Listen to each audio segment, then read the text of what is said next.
with legal responsibility for unaccompanied minors who came across the border without a parent or a guardian. The reason the Trump administration wanted this information, at least the reason it gave the state, was that it said it wanted to check up on these kids, make sure they weren't being exploited or trafficked by their sponsors.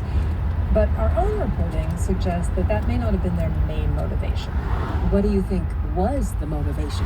Well, last month, reporters from our newsroom obtained an ICE memo that detailed a 4-phase plan for how to handle unaccompanied minors in the U.S. It actually referred to them as targets. And those phases included a series of data gathering efforts, for instance, identifying unaccompanied minors who might have committed a crime in the U.S. or before coming to the U.S. And it sounds a lot like what agents were tasked with looking for is information that might facilitate deportations. The memo did not emphasize finding potential victims of sex trafficking as a main reason for checking in on unaccompanied minors. But it's probably one of the main goals. Provide guidance on how to properly publicize if agents uncovered a human trafficking operation. I think Trump is the human trafficking operation. The request the state got was part of this larger ICE effort, but the timelines match up and the subject matter definitely matches up. So the Trump administration subpoenaed information about these sponsors from the state.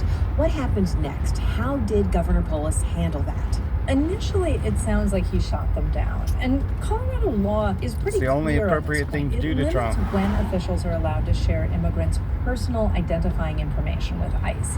Basically, the federal government has to have a court order signed by a judge, and it didn't in this case. The order came from the Department of Homeland Security. Now, something that's kind of wild in all of this is that at the same time the Polis administration was dealing with this order and trying to decide whether or not to comply, state lawmakers were one floor up at the Capitol working on a bill to make that prohibition even stronger. And last month, Polis signed that bill into law, and at just around the same time, that's when he decided to reverse course and comply with this request. Yeah, do everything you can do to oppose Trump, or you're a traitor. Well, Polis's office told me they American, thought the situation needs a carve-out in the law for criminal investigations. They said the state has a responsibility to protect youth,